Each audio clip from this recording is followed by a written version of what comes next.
আসসালামু আলাইকুম ওয়া রাহমাতুল্লাহ। হ্যালো ভিউয়ার্স ও আমাদের প্রিয় শিক্ষার্থী বন্ধুরা, তোমরা সবাই কেমন আছো? আশা করি ভালোই আছো, আমিও ভালো আছি।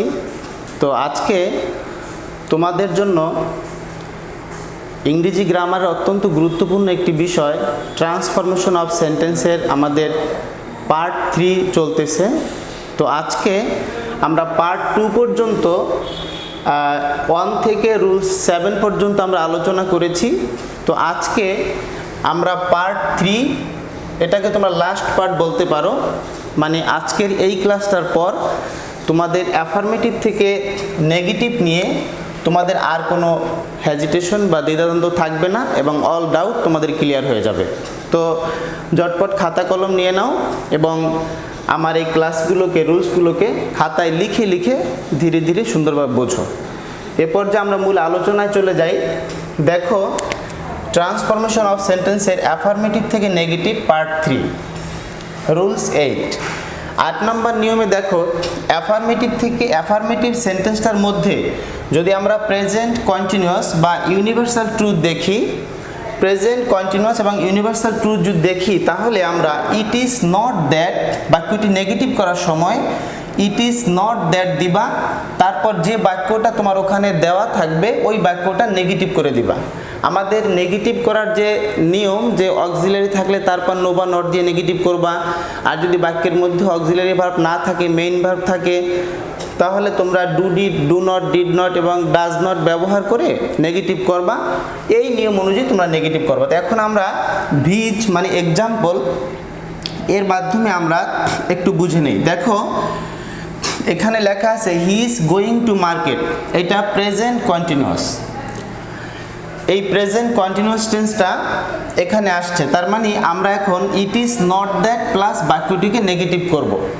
এবার দেখো he is going to market, এখানে নেগেটিভ করার ক্ষেত্রে আমরা লিখলাম ইট ইজ নট দ্যাট, মানে এটা ইট ইজ নট দ্যাট, তারপরে হি ইজ গোয়িং টু মার্কেট, এটা নেগেটিভ হলো হি is not going to market, সেন্টেন্সটা নেগেটিভ হয়ে গেল। এ পর্যায়ে আবার একটু দেখি যে আমাদের ইউনিভার্সাল ট্রুথ, চিরন্তন সত্য যেটা, অর্থাৎ চিরদিন যেটা সত্য, আগে যেটা ছিল বর্তমানে আছে ভবিষ্যতেও থাকবে, এমন বিষয়গুলো যেমন সূর্য পূর্ব দিকে উদিত হয়, বরফ পানিতে ভাসে, স্বাস্থ্যই সম্পদ, আল্লাহ এক, এইসব বিষয়গুলো আসলে চিরদিন ব্যাপী সত্য, এগুলো কখনোই মিথ্যা হবে না। তো এখন দেখো আইস ফ্লোটস অন ওয়াটার, তো আইস ফ্লোটস অন ওয়াটার অর্থ বরফ ভাসে পানিতে, তার মানে বরফ পানিতে ভাসে। এই সেন্টেন্সটাকে যদি আমরা নেগেটিভ করতে চাই, সেন্টেন্সটা নিশ্চয়ই ইউনিভার্সাল ট্রুথ, কারণ বরফ কিন্তু পানিতে আগেই ভাসতো, এখনও ভাসে, ভবিষ্যতেও বরফ পানিতে ভাসবে। সুতরাং এক্ষেত্রে দেখো যে it is not that ice doesn't float on water. কীভাবে করলাম? কারণ প্রথমেই আমি লিখলাম ইট ইজ নট দ্যাট, এই অংশটা লিখলাম, লেখার পরে বাক্যটাকে করতে হবে নেগেটিভ। বাক্যটা আছে, সেন্টেন্সটা আছে আইস ফ্লোটস অন ওয়াটার। এখন ফ্লোটসের ভার্বের সাথে এস বাই এস যুক্ত আছে, সুতরাং তুমি আইস তারপরে ডাজেন্ট দিয়ে নেগেটিভ করবা। তো আইস ডাজেন্ট ফ্লোট অন ওয়াটার। আর আমরা জানি টু ডু ভার্বের পর ভার্বের বেস ফর্ম হয়, এজন্য এখানে এস বাই এসটা নেই, কারণ ডু ডিড ডাজটা টু ডু ভার্ব, আর এরপরে মেইন ভার্বে সবসময় ভার্বের বেস ফর্ম বা প্রেজেন্ট ফর্মটা হয়। সুতরাং এক্ষেত্রে আইস ডাজেন্ট ফ্লোট অন ওয়াটার। এখন এই আইস ডাজেন্ট ফ্লোট অন ওয়াটার, এটা ইউনিভার্সাল ট্রুথ। এই ইউনিভার্সাল ট্রুথ বাক্য যদি আসে, আমরা অন্যভাবেও চাইলে করতে পারি। আরও বিকল্প আরও দুইটা নিয়ম তোমাদেরকে আমি দেখাচ্ছি। যেমন দেখো আসলো যে আইস ফ্লোটস অন ওয়াটার, সেটাকে তুমি এভাবেও করতে পারো, চাইলে নেগেটিভ ইন্টারোগেটিভ করতে পারো। এখানে দেখো doesn't ice float on water, অর্থাৎ আইস ফ্লোটস ওয়াটার, এটাকে যদি তুমি নেগেটিভ করো তাহলে ভার্বের সাথে এস বাই এস যুক্ত আছে, নেগেটিভ করতে হবে ডাজ দ্বারা, ডাজ নট দ্বারা, নেগেটিভ ইন্টারোগেটিভ। তাহলে এবার দেখো আমি প্রথমে নিলাম ডাজ, তারপর যেহেতু নেগেটিভ ইন্টারোগেটিভ এই জন্য নিলাম নট, তার মানে doesn't ice float on water. তো তো আমরা এই নেগেটিভ ইন্টারোগেটিভ অর্থাৎ সেন্টেন্সটা আসলে ইন্টারোগেটিভ কিন্তু শুধু ইন্টারোগেটিভ কিন্তু না, সেন্টেন্সটা কিন্তু নেগেটিভ ইন্টারোগেটিভ। সুতরাং এক্ষেত্রে তুমি doesn't ice float on water দিয়েও করতে পারো, তবে শেষে কোশ্চেন মার্ক দিবা। এটা ইন্টারোগেটিভ বাট নেগেটিভ ইন্টারোগেটিভ, যার কারণে আমরা নেগেটিভ করার সময় এভাবেও করতে পারি। যেমন হেলথ ইজ ওয়েলথ, স্বাস্থ্যই সম্পদ। এখন তুমি ইজটাকে বাহিরে নিয়ে আসলা, ইজ হেলথ ইজ ওয়েলথ, স্বাস্থ্যই কি সম্পদ, এটা হলো ইন্টারোগেটিভ। এবার তুমি করলা ইজন্ট হেলথ ইজ ওয়েলথ, মানে ইজন্ট হেলথ ওয়েলথ, মানে স্বাস্থ্যই কি সম্পদ না, তার মানে সম্পদ। এবার দেখো আমি আইস ফ্লোটস অন ওয়াটারকে আরেকভাবে করতে পারি, সেটা হলো এখানে যেরকম দিলাম ইট ইজ নট দ্যাট, বাক্যটা নেগেটিভ, ঠিক একইভাবে আমি এখানে we can not deny that পরে বাক্যটা দিয়ে দিতে পারি, শুধু সরাসরি বাক্যটা we can not deny that পরে সরাসরি বাক্যটা নেগেটিভ না করে আমরা এভাবেও করতে পারি। সেটা আমরা একটা উদাহরণের মাধ্যমে দেখি যে we can not deny that, এই ইট ইজ নট দ্যাট এর আওতায় আমি এটা লিখলাম we can not deny that, পরে আমি জাস্ট যে ইউনিভার্সাল ট্রুথ বাক্যটা দেওয়া থাকবে সেটা জাস্ট তুলে দিব, এখানে আর কোনো পরিবর্তন করা লাগবে না। যেমন আইস ফ্লোটস অন ওয়াটার। তাহলে আমরা আজকে শিখলাম যে যদি অ্যাফার্মেটিভ থেকে নেগেটিভ করার সময় আমাদের সামনে যদি কখনো প্রেজেন্ট কন্টিনিউয়াস বা ইউনিভার্সাল ট্রুথ আসে, তাহলে সেক্ষেত্রে আমরা প্রেজেন্ট কন্টিনিউয়াস বা ইউনিভার্সাল ট্রুথের ক্ষেত্রে প্রথমে লিখব ইট ইজ নট দ্যাট, তারপরে যে মূল বাক্যটা দেওয়া থাকবে এই বাক্যটা নেগেটিভ করে দেব, তার মানে he is going to market, he is not going to market. এ পর্যায়ে আমরা দেখলাম যে অনেক সময় ইউনিভার্সাল ট্রুথ আসলে আমরা তিনভাবে করতে পারি। একটা আমি দিলাম আইস ফ্লোটস অন ওয়াটার, এটাকে আমরা তিনভাবে করলাম, এক অর অথবা তিনভাবে। প্রথমভাবে করলাম যে it is not that negative, ice doesn't float on water. দ্বিতীয়বার negative interrogative, doesn't ice float on water. তৃতীয়বার অন্য একটা ফরম্যাট ফলো করলাম যে we can not deny that, it is not দ্যাটের জায়গায় দিলাম we can not deny that. আর এখানে যেভাবে নেগেটিভ করছিলাম এখন আর নেগেটিভ করা লাগবে না, এভাবে যদি করি আইস ফ্লোটস অন ওয়াটার সরাসরি তুলে দেবা। তার মানে it is not that plus নেগেটিভও করতে পারি, অথবা we can not deny that plus বাক্যটিকেও বসায় দিতে পারি, অথবা নেগেটিভ ইন্টারোগেটিভও আমরা করতে পারি। তোমরা খাতায় লিখে নাও। এ পর্যায়ে আমরা 8 নম্বর নিয়ম শেষ করলাম, এবার 9 নং রুলস।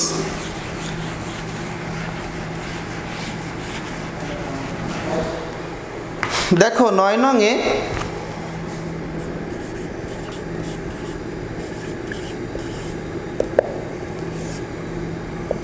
রুল নাম্বার 9 দেখো যে সকল ওয়ার্ডের নেগেটিভ নাই,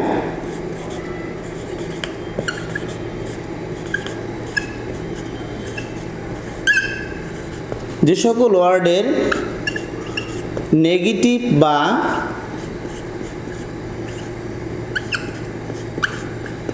অপোজিট ওয়ার্ড নেই, সেক্ষেত্রে তোমরা কিভাবে সেন্টেন্সটাকে নেগেটিভ করবা। যে সকল বাক্যে আমরা যে ওয়ার্ডগুলো থাকবে সেগুলো যদি সরাসরি কোনো নিয়মে না পড়ে, যেমন অনলি ব্যালন নাই, বা এখানে আমরা একটু আগে যে শিখলাম ইউনিভার্সাল ট্রুথ না, প্রেজেন্ট কন্টিনিউয়াস না, এভরি না, মাস্ট না, এরকম সরাসরি কোনো নিয়মে পড়ে নাই, এমন বাক্যটা যদি অ্যাসার্টিভ হয় এবং সেক্ষেত্রে দেখো যে সকল ওয়ার্ড অ্যাসার্টিভ হয় এবং ওই বাক্যের যদি মেইন ওয়ার্ডটার বিপরীত ওয়ার্ড বা অপোজিট ভার্ব না থাকে, তাহলে আমরা কি করব। যেমন দেখো he can speak in English. আমি তোমাদেরকে স্ট্রাকচার দিলাম না, কারণ স্ট্রাকচার দিলে অনেক সময় জটিল হয়ে যায়। দেখো যে সকল ওয়ার্ডের নেগেটিভ বা অপোজিট ওয়ার্ড নাই, আমরা দেখো এখানে he can speak in English, সে ইংরেজিতে কথা বলতে পারে। আমরা যদি এরকম কোথাও দেখি তাহলে আমরা প্রথমেই চিন্তা করব যে এই সেন্টেন্সটার আসলে অপোজিট ওয়ার্ড আছে কিনা, নাই, এবং সেন্টেন্সটা অ্যাসার্টিভ। যে সকল সেন্টেন্সের অপোজিট ওয়ার্ড নাই, সরাসরি কোনো নিয়মেও পড়ে নাই এবং সেন্টেন্সটা অ্যাসার্টিভ, শর্ত কয়টা? 3টা। নাম্বার 1, এটার মধ্যে অপোজিট ওয়ার্ড নাই। নাম্বার 2, এই সেন্টেন্সটা অ্যাসার্টিভ। এবং নাম্বার 3 হলো যে এই সেন্টেন্সটা কোনো নেগেটিভ ওয়ার্ড নেই। তাহলে এবার দেখো আমরা এই সেন্টেন্সটাকে কিভাবে নেগেটিভ করব। প্রথমে নিয়ে আসো অক্সিলারি ভার্ব থাকলে নেগেটিভ ইন্টিগ্রেটিভ মাধ্যমে আমরা করব। অক্সিলারি ভার্বটা প্রথমে নিয়ে আসো ক্যান, তারপরে নেগেটিভ ইন্টারোগেটিভ তার মানে can't he speak in English. এবার দেখো he can speak in English, can't he speak in English, সে কি ইংরেজিতে কথা বলতে পারে না? তার মানে পারে। তার মানে বোঝা গেল যে যে সকল ওয়ার্ডের নেগেটিভ বা অপোজিট ওয়ার্ড নেই, যেমন হি ক্যান স্পিক ইন ইংলিশ, এখানে স্পিক অর্থ কথা বলা, এটার অপোজিট বা নেগেটিভ ওয়ার্ড নেই, সুতরাং এক্ষেত্রে আমরা নেগেটিভ ইন্টারোগেটিভের মাধ্যমে সেন্টেন্সটাকে নেগেটিভ করব। তো আসলে সেন্টেন্সটা ইন্টারোগেটিভ কিন্তু নেগেটিভ ইন্টারোগেটিভ, আগের নিয়মের মতোই। তাহলে এবার আমরা এভাবে করলাম, যেমন এরকম দেওয়া থাকলো, যেমন হি ইজ আ টিচার। দেখো সে হয় একজন শিক্ষক, এই সেন্টেন্সটাকে তোমার নেগেটিভ করতে বললো।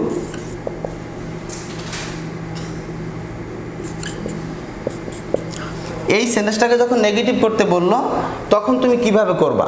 দেখো প্রথমে নিয়ে আসো ইজ,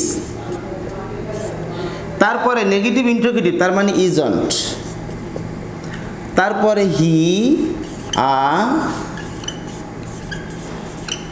টিচার।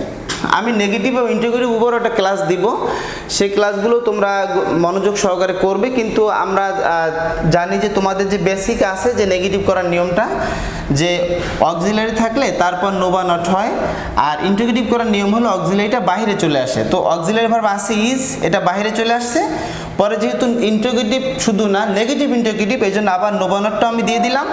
তাহলে ইজন্ট, তারপরে হি আ টিচার। এবার একটা কোশ্চেন মার্ক দিয়ে দাও। এবার দেখো হি ইজ এ টিচার, সে হয় একজন শিক্ষক। এক নম্বর কথা হলো সে হয় একজন শিক্ষক, এই সেন্টেন্সটার বিপরীত বা অপোজিট ওয়ার্ড নেই। তারপরে আবার এই সেন্টেন্সটা অ্যাসার্টিভ, যার কারণে আমরা নেগেটিভ ইন্টারোগেটিভের মাধ্যমে সেন্টেন্সটাকে নেগেটিভ করলাম। এ পর্যায়ে আমাদের 9 নং রুলস চলে গেল। 9 নং রুলসের একটু কথা বাকি আছে, একসাথে আলোচনা করে দেই। সেটা হলো যে সকল ওয়ার্ডের ভিজ মানে এক্সাম্পল, দেখো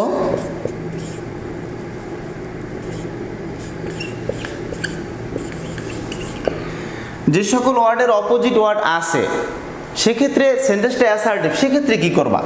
এর আগে আমরা শিখলাম যে সকল ওয়ার্ডের অপোজিট ওয়ার্ড নেই, সেক্ষেত্রে আমরা দেখলাম নেগেটিভ ইন্টারোগেটিভের মাধ্যমে সেন্টেন্সটাকে আমরা নেগেটিভ করি। কিন্তু এবার দেখলাম হি লাভস মি, লাভ অর্থ ভালোবাসা, এর বিপরীত শব্দ অপোজিট ওয়ার্ড মানে হেইট মানে ঘৃণা করা। তাহলে বোঝা গেল এই লাভের অপোজিট ওয়ার্ড আছে, বিপরীত শব্দ আছে। তাহলে আমরা সেক্ষেত্রে কিভাবে এটাকে নেগেটিভ করব? তা আমরা সেক্ষেত্রে নেগেটিভ নর্মালি নেগেটিভ করব এবং এই মেইন ওয়ার্ডটা কি ওয়ার্ডটা এটার বিপরীত ওয়ার্ড বা অপোজিট ওয়ার্ড লিখে দেব যেহেতু আছে। যদি না থাকতো তাহলে আমরা নেগেটিভ ইন্ডিকেটিভ করতাম। এখন এটার অপোজিট ওয়ার্ড আছে, লাভ মানে ভালোবাসা, he loves me, he doesn't love me. এবার দেখো যে সে আমাকে, হ্যাঁ সে আমাকে ভালোবাসে না, অর্থটা পরিবর্তন হয়ে গেল। তার মানে একটা ভুল হয়েছে আমাদের, সেটা কি? এই লাভ শব্দটার বিপরীত শব্দ দিতে হবে যেহেতু অপোজিট ওয়ার্ড আছে, তার মানে হেইট ঘৃণা করা। এবার হলো সে আমাকে ঘৃণা করে না, তার মানে সে আমাকে ভালোবাসে। ট্রান্সফরমেশন অফ সেন্টেন্স হলো সেন্টেন্সের রূপ পরিবর্তন হবে কিন্তু অর্থের কোনো পরিবর্তন হবে না।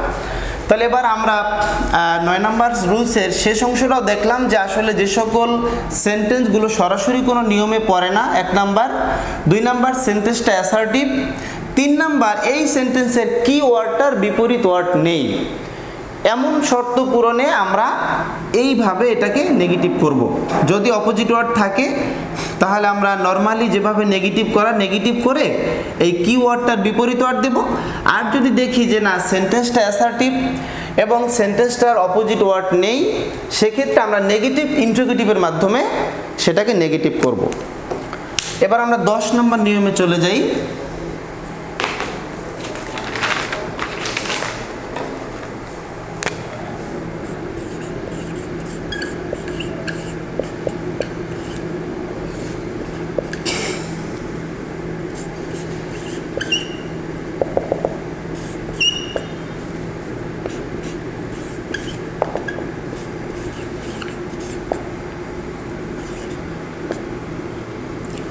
দেখো 10 নম্বর নিয়মে যদি কোথাও আমরা অ্যাফার্মেটিভ সেন্টেন্সের মধ্যে টু যদি আমরা কোথাও দেখি আর ওই সেন্টেন্সকে যদি নেগেটিভ করতে বলে, তাহলে আমরা টু এর জায়গায় সো এবং টু এর জায়গায় দ্যাট। তারপরেও কিছু কাজ আছে, সেটা হলো পুনরায় সাবজেক্ট আবার লিখতে হবে।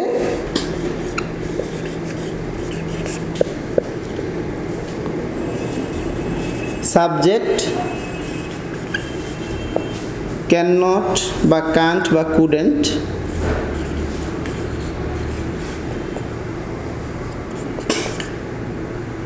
verb base,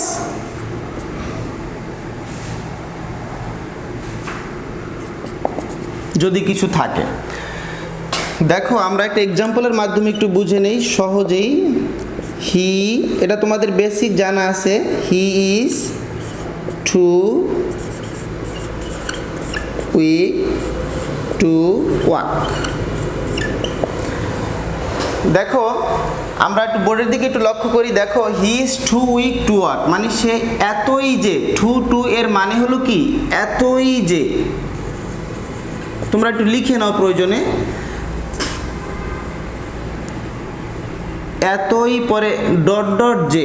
এখানে যদি এতই দুর্বল যে, এতই সবল যে, এতই ব্রিলিয়ান্ট যে, এতই শক্তিশালী যে, এরকম একটা অর্থ আমরা করব। তো সেক্ষেত্রে এখানে যদি টু উইক থাকে, তার মানে এতই দুর্বল যে। এখানে যদি টু স্ট্রং থাকতো, তাহলে আমরা বলতাম এতই শক্তিশালী যে, এরকম একটা অর্থ করব। তো সেক্ষেত্রে আমাদের এই অ্যাফার্মেটিভ সেন্টেন্সটাকে আমরা ট্রান্সফরমেশনে নেগেটিভ কিভাবে করব, সেটা হলো প্রথমেই তুমি সাবজেক্ট লেখো, এখানে নেগেটিভ লিখে নাও সাবজেক্ট, তারপরে ভার্ব, তারপরে টু এর জায়গায় কি দিবা সো, এবং টু এর জায়গায় দিবা দ্যাট।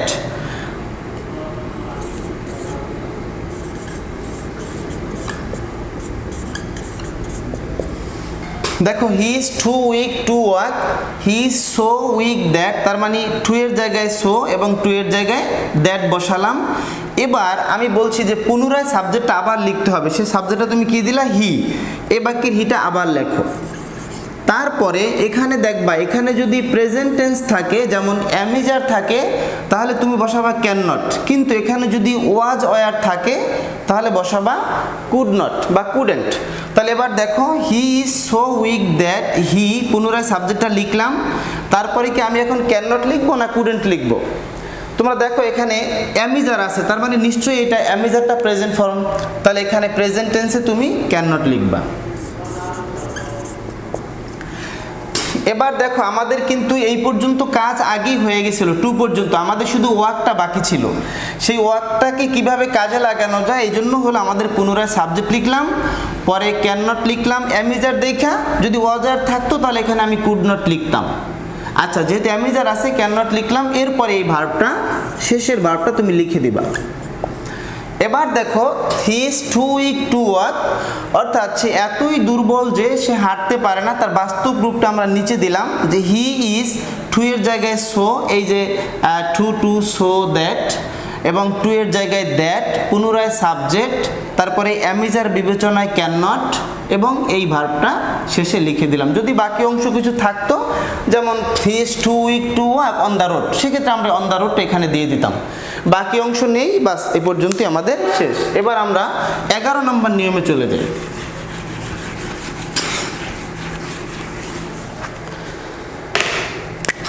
দেখো rule number 11,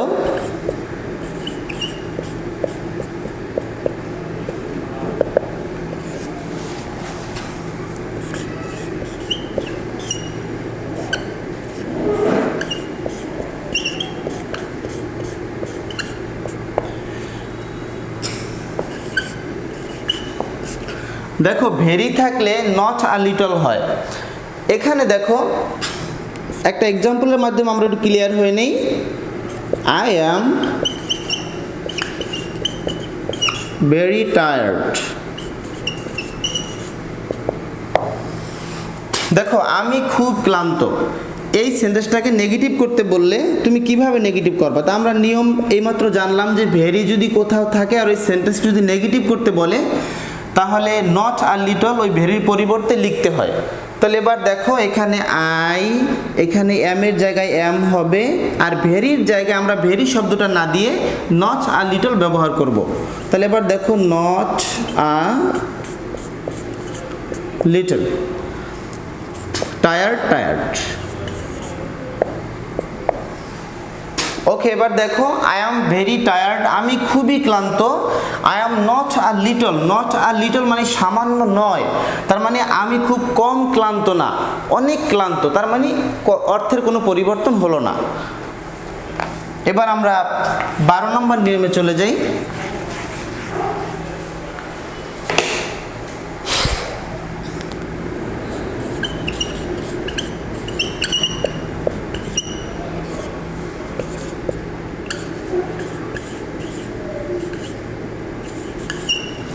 as soon as যদি কোথাও থাকে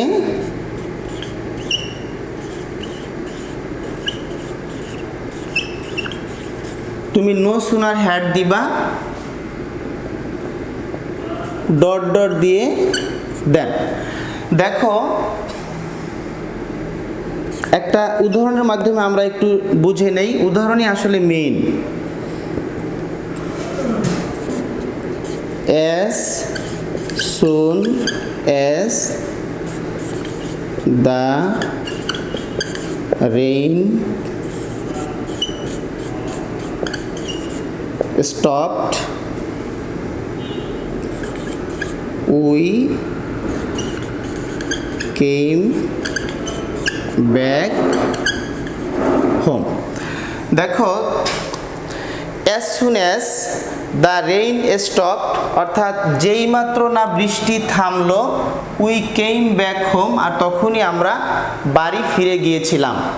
এবার দেখো এই যে we came back home, এখানে দেখো as soon as যদি কোথাও থাকে আর ওই সেন্টেন্সকে যদি নেগেটিভ করতে বলে তাহলে as soon as এর পরিবর্তে আমরা no sooner had লিখব, আর দ্বিতীয় ক্লোজের আগে আরেকটা নতুন বাক্যাংশ বা বাক্য এখানে থাকবে, তার আগে আমরা দেনটা বসিয়ে দিব। এবার আমাদের আইডেন্টিফাই করতে হবে যে আসলে প্রথম বাক্যটা শেষ কোথায় এবং নতুন বাক্য কোথা থেকে শুরু। তাহলে এবার দেখো as soon as এর পরিবর্তে আমরা এই নেগেটিভ করতেছি, as soon as এর পরিবর্তে তুমি no sooner had দাও, no sooner had as soon as এর পরিবর্তে দিলাম, তারপরে the rain v3। সবসময় এটা খেয়াল করবে যে no sooner had এর অংশে সবসময় ভার্বের পাস্ট পার্টিসিপল ফর্ম হবে। no sooner had যেই অংশের মধ্যে থাকবে এই অংশ, যেমন এই ভার্বটা, এটা কিন্তু ভার্বের পাস্ট পার্টিসিপল ফর্ম হবে এবং পরে যে ক্লোজটা থাকবে, যে বাক্যটা থাকবে, ওই বাক্যের বা ওই ক্লোজের ভার্বটা কিন্তু v2 মানে ভার্বের পাস্ট ফর্ম হবে। প্রথম অংশ no sooner had এর অংশটা পাস্ট পার্টিসিপল ফর্ম ভার্ব হবে, আর we came back home এই যে অংশটা আছে নতুন অংশ, এই নতুন অংশ শুরুর আগে আমাদের দেন লিখতে হবে।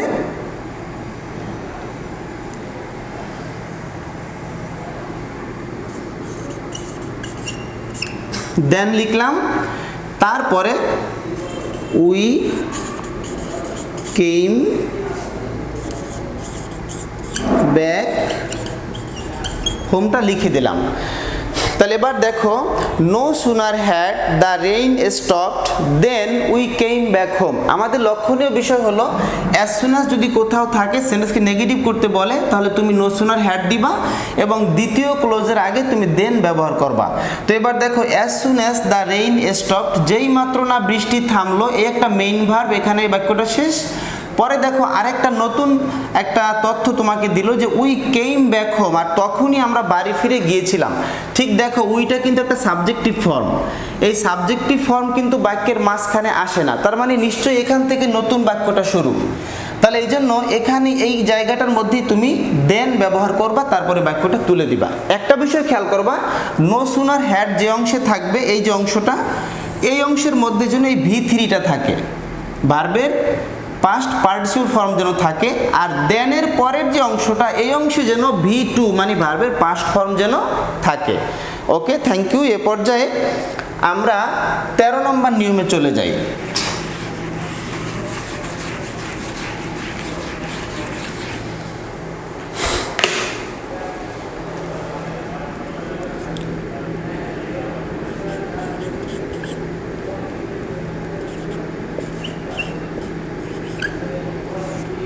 রুল নাম্বার 13তে দেখো,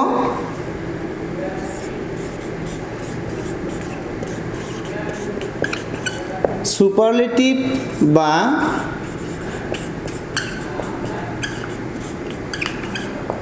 কম্পারেটিভ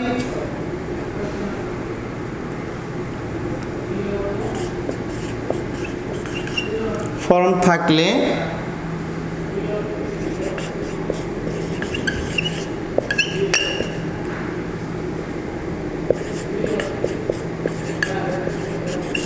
আমরা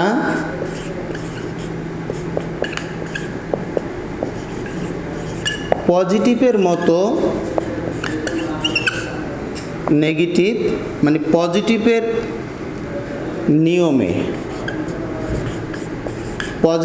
নিয়মে নেগেটিভ করব। দেখো, সুপারলেটিভ এবং কম্পারেটিভ ফর্ম যদি কোথাও থাকে এবং ওই সেন্টেন্স যদি নেগেটিভ করতে বলে, তাহলে আমাদের পজিটিভ করার যে নিয়ম ওই নেগেটিভ করার একই নিয়ম, অর্থাৎ নেগেটিভ করব পজিটিভের নিয়মে। তাহলে এবার দেখো আমরা একটা এক্সাম্পলের মাধ্যমে ক্লিয়ার হয়ে নেই। He is the best boy in the class. তোমাদের এই সেন্টেন্সটা বেসিক হিসাবে আছে। দেখো, he is the best boy in the class, এখানে বেস্ট শব্দটা কিন্তু good, better, best. Good positive, better comparative এবং বেস্ট হলো সুপারলেটিভ ফর্ম। তাহলে আমরা একটা সুপারলেটিভ ফর্ম পেলাম। এখন এই সেন্টেন্স যদি নেগেটিভ করতে বলে, তাহলে তুমি পজিটিভের নিয়মে করবা। পজিটিভ করার নিয়মটা কি? তাহলে পজিটিভের নিয়মটা হলো প্রথমেই তোমার লিখতে হবে নো আদার। নো আদার, তারপরে অ্যাডজেক্টিভের পরের অংশ। অ্যাডজেক্টিভ কোনটা? এই যে বেস্ট, এই যে গুড, বেটার, বেস্ট, এটা হলো অ্যাডজেক্টিভ ফর্ম। এই অ্যাডজেক্টিভের পরের অংশ মানে বয় ইন দ্য ক্লাস। তাহলে লিখো প্রথমে নো আদার, তারপরে অ্যাডজেক্টিভের পরের অংশ মানে বয় ইন দ্য ক্লাস,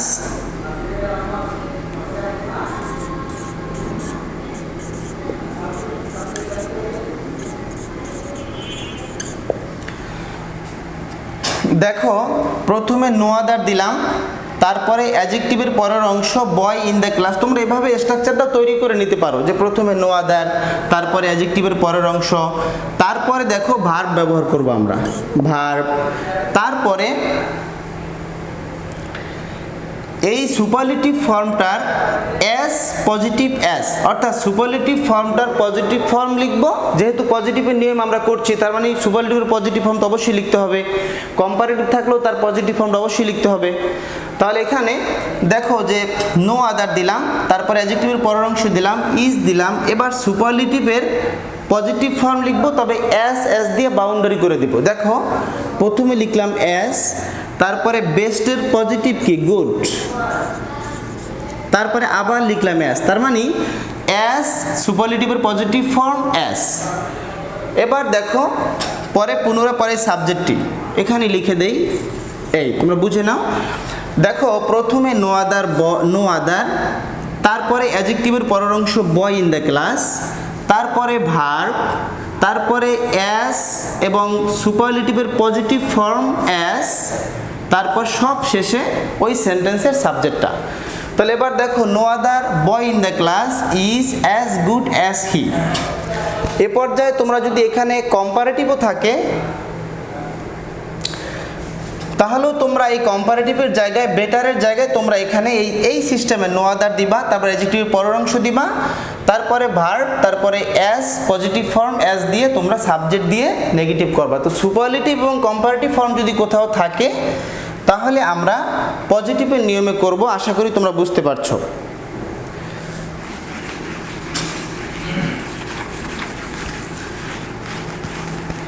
এ পর্যায়ে